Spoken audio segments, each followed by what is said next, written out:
विश्व धरोहर चित्तौड़गढ़ दुर्ग पर प्रस्तावित अतिक्रमण की कार्रवाई को लेकर जिला प्रशासन ने अपनी स्थिति साफ कर दी है। प्रशासन का कहना है कि कार्रवाई सिर्फ नियमों के खिलाफ बने व्यावसायिक निर्माणों पर की जाएगी, जबकि वर्षों से रह रहे लोगों के पुश्तैनी मकान पर किसी प्रकार की कोई कार्रवाई नहीं की जाएगी।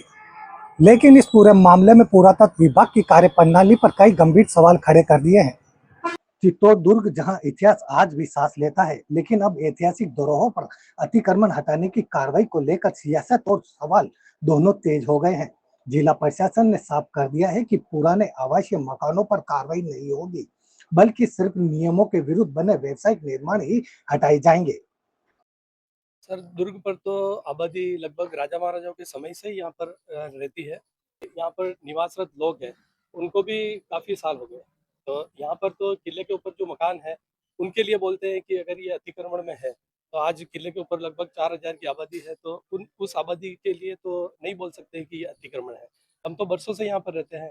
अभी प्रेजेंट में ये चल रहा है कि हमारा जैसे कोई मकान है, बहुत पुराने हो गए, अगर उसको थोड़ा बहुत रिपेयर भी करवाना है तो प्रशासन हमें नीचे से सामग्री भी नहीं लाने देता है। तो हमारे घरों के अंदर पानी टपक रहा है। बहुत सारी छतें ऐसी है जो बिल्कुल टूटने के कगार पे है। आर्कियोलॉजिकल वाले बोलते हैं कि आप परमिशन लेके काम कीजिए, लेकिन मुझे नहीं लगता है कि आज दिन तक किले के ऊपर एक भी परमिशन उन्होंने दी होगी। प्रशासन के इस बयान से लोगों को राहत जरूर मिली है, लेकिन अब सवाल पुरातत्व विभाग की कार्यप्रणाली पर उठ रहे हैं। दुर्गवासियों का कहना है कि अगर निर्माण अवैध थे तो उन्हें बनने ही क्यों दिया गया। लोगों का दावा है कि वर्ष 2004 में कई निर्माण चिन्हित किए गए थे, लेकिन वर्षों तक कोई प्रभावी कार्रवाई नहीं हुई।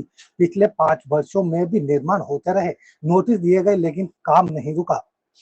नहीं, पुरातत्व विभाग की जमीन तो सर ये उधर तुलजा भवानी के मंदिर से ही उधर आर्कियोलॉजी का एरिया है, और ये पूरा एक नगर पालिका का वार्ड है।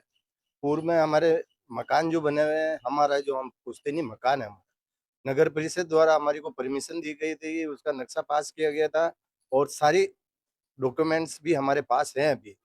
स्थानीय लोगों का आरोप है कि निर्माण सामग्री किले तक पहुंचने के दौरान भी पुरातत्व विभाग केवल औपचारिकता निभाता रहा। टैंकरों से सीमेंट और रेत ऊपर पहुंचती रही, सुरक्षा कर्मी वीडियो बनाते रहे, लेकिन निर्माण नहीं रुका। अब जब करोड़ों रुपए खर्च हो चुके हैं, तब कार्रवाई शुरू होने से लोगों को खुद ठगा महसूस कर रहे हैं। पर्यटकों को तो अब तक भी समस्या आती रही थी, जब तक ये निर्माण नहीं हुए थे, उससे पहले भी। और अगर ये हटते हैं तो छोटी मोटी चाय पानी की व्यवस्थाओं, जलपान के लिए भी पर्यटक तरस जाएंगे, परेशान रहेंगे, ऐसा मेरा मानना है। लगता है ये सब बढ़ जाएंगे तो पर्यटक का ठहराव होगा।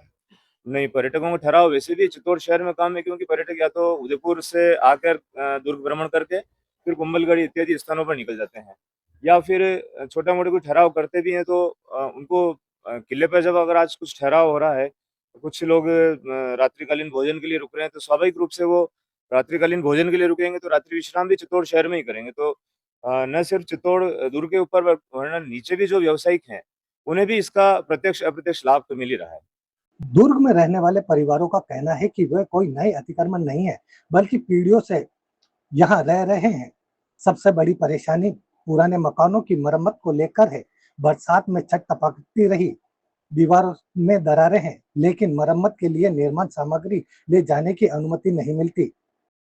प्रशासन को अगर ऐसा लगता है कि हमने कोई चीज़ बनाई है जिससे इस किले की सुंदरता के अंदर में कोई कमी हो रही है या उसको अच्छा नहीं लग रहा है, तो भी हम स्वयं हमारे खर्चे से उस चीज़ को वहाँ से ऊपर से या किसी को नहीं दिखे ऐसा और अच्छा लगे ऐसा करने के लिए तैयार हैं। चाहे कलर के मामले में हो, चाहे कोई ऊपर में हमने ज़्यादा बना दिया उसको हटाने के मामले में हो, हम सुधार करने के लिए तैयार है, मगर हमें पूरा ध्वस्त करके हमारे बेरोजगार नहीं किया जाए। वहीं होटल और रेस्टोरेंट संचालकों का कहना है कि यदि नया अवैध निर्माण हुआ है तो कार्रवाई होनी चाहिए, लेकिन जिन भवनों का निर्माण प्रशासन और संबंधित विभाग की जानकारी में हुआ है, उन्हें अब तोड़ना लोगों की आजीविका पर सीधा हमला होगा। उनका कहना है कि जरूरत हो तो भवनों की डिजाइन और स्वरूप में सुधार किया जाए, लेकिन रोजगार खत्म न किया जाए। फिलहाल जिला प्रशासन ने स्पष्ट कर दिया है कि कार्रवाई केवल अवैध व्यावसायिक निर्माण तक सीमित रहेगी और पुराने आवासीय मकानों को लेकर लोगों को घबराने की जरूरत नहीं है। लेकिन सबसे बड़ा सवाल यह बरकरार है, अगर निर्माण नियमों के खिलाफ थे तो आखिर इतने वर्षों तक उन्हें बनने ही क्यों दिया गया? और क्या अब एक पुरातत्व विभाग पुराने मकानों की मरम्मत के लिए कोई स्पष्ट नीति बनाएगा? हालांकि इन सवालों का इंतजार चित्तौड़ दुर्ग वासी ही नहीं बल्कि पूरे चित्तौड़ शहर को है। Vinod Sharma, news day, Rajasthan, Chittorgarh.